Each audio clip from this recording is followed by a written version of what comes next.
Okay, obviously proud of my guys. Shoot all three sides of the ball. I'm proud of them. There's a lot of guys that contributed to this win. Proud of the way we practiced all week. Proud of our mentality. Guys were ready to play. So can't say enough about how they went out there and played hard and was able to. We've been in this situation against some pretty good teams and we weren't able to finish. So was obviously proud of the guys the way that they finished to get a big win here at home. So with that, take some questions. Start with your defense. What did you think you were able to do? Obviously, Baylor came in with a lot of hype and leading the conference in scoring, rushing, passing, and you guys obviously had a good day against them. Yeah, I'd say so. Holding Baylor to 318 yards on 80 plays, I would say, is something that nobody thought that we'd be able to do. We made the decision on Sunday of last week, and I thought Coach Gibson did a great job of executing this decision, but we weren't going to just sit back and let them sit back in the pocket and let them just throw to open space like they did last year. We didn't affect Petty one bit last year, they did a great job of affecting him. We got 4 sacks, and we got to him early, and we played man coverage, and our plan was to play 4 corners a bunch. 2 starting corners go out in the first half, and it didn't change our game plan. We didn't blink. Been talking about depth for quite some time. It's going to happen. Starting running back goes out in the first series, and you play all the backs. Starting corners go out, and we just keep playing. Tyler Olaska goes out for a couple series, and Matteo gets in there and just plays. So if you got depth, you got a chance to win these games. If you don't have depth, which obviously we hadn't had much here for the first couple years in this conference, you're not able to win if you can't replace people that can go in there and play. So defensively, yes, it was awesome. It was great the way that they played and they pressured and executed the game plan, and it was great on third down again. And we didn't give up huge plays. There was 1 or 2, but didn't give up big plays as well. Then offensively, you went vertical early and often. I assume that was part of the game plan. Did you see something in Baylor, or is it just a reflection of the confidence you have in? Well, it's both. It's both. I mean, we have confidence in Mario and Kevin going vertically, and if you don't have receivers that go vertically, it makes it hard. So we knew Baylor. Tech just played those safeties way deep, and Baylor was not going to play their safeties deep. They played them deeper than I thought they would.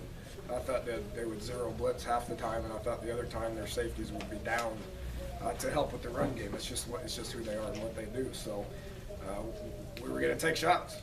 When we had opportunities, we need to be able to capitalize on them. We're getting better at that. We're still not where we need to be, but we're getting better at that. Have you ever seen one receiver draw as many pass interference penalties as Kevin did today? Yeah, that's how they play. I could have told you the penalty thing was going to look like this. They had 18, they had 17 against Central Florida. They average about 12. It's how they play, we knew we were going to do the same thing. We weren't going to be intimidated. We were going to play. We were going to be physical. I told guys to take chances. I told guys in man coverage to be physical. So that what I'm looking at here does not surprise me when it comes to the penalties. It's just it was the mentality that we were going to have coming into this game. It's the mentality that they have every single time they line up. Danny, you've been around a lot of talented skill receiver players. Where does Kevin White rank with you? He's doing what some of the best ones that I've seen. I thought Goodley was a great player. I thought he was a great player. I think Kevin has improved to the point where he's in that discussion now. Over 1,000 yards in 7 games. He's on pace for statistically to do what Crabtree and Blackman and Stedman did. And again, he keeps getting better. He keeps getting better, and I think his best football is ahead of him. Dana, the touchdown pass to Alford over the middle, did you move him inside, or did he come from the outside? He came from the outside. Yeah, but we do that a good bit. We move backs around, to try to create matchups with it. And, we moved them a little bit, but we never created the matchups. Sometimes you get matchups, sometimes you don't. They were going to keep their corners on our 2 wideouts, but I got pretty fired up on that one. That one excited me. We've been working that man coverage, when they blitz, and we hit it, and then he just used the speed to go score. Thought Mario had an average day. You know, he made that play, but I thought he had an average day.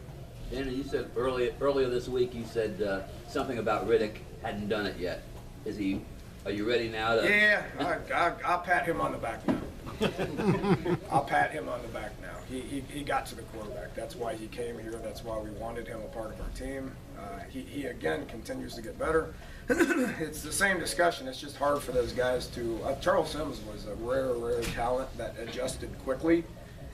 First year players, it takes time. Kevin White, it took a whole year. You know, Mario, he was spotty. You know, Clint was spotty last year. You know, Riddick is getting to the point to where he's settling in and understanding things and doing great. I think he had 2 sacks, which was great. Danny talked about your defense, but your run defense in particular, could you address that? Because that's one of the better run teams in the country. You guys Yep. stop that. Absolutely it is. It had something to do with how many people we put in there too. You know, we weren't going to just play way off. And, you know, when they gashed us on one of those runs on their last possession, we were off because it was third and 18, I believe, or second and 18. That's what we did all last year, you know. So we were going to play with our safeties down. We were going to blitz. We were going to put people in the box to be able to help stop that. That affects the quarterback when you throw it, but it stops the run game as well. Danny, when Gibby has that plan on Sunday, obviously now it sounds terrific, but at the moment it must sound a little risky because of Baylor's reputation offensively. Did it make sense right away, or did he need to convince you a little bit? Didn't care. Thought it was the best thing to do. He thought it was the best thing to do. I seconded it. You know, at halftime, we started going to it at a halftime against Texas Tech too. You know, a little bit. Made that adjustment at halftime. I thought they put in some things that was great. Again, you look what happened last year. They were hot last year when we played them, and we played off, didn't play good, and it was a bloodbath. But we weren't going to let that happen this year.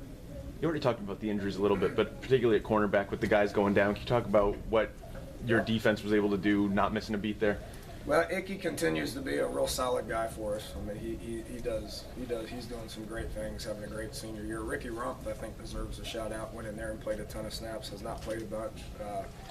You know, been in the program for 3 years now, and is a capable backup to be able to go in there. I don't know. I would assume that those guys will be back.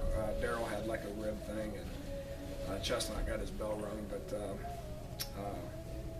yeah, having guys go in to play at a high level when guys go down is what you have to do if you want to win games in the Big 12.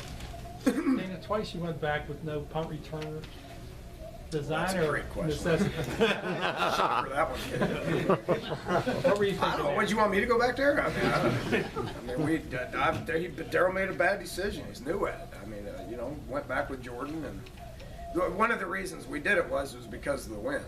And you know, the first time he didn't even know there wasn't a punt returner back there, and it hung up, and I thought it was a good decision. And then they saw that there was nobody back there, and they quick kicked it, so then we had to pick somebody back there.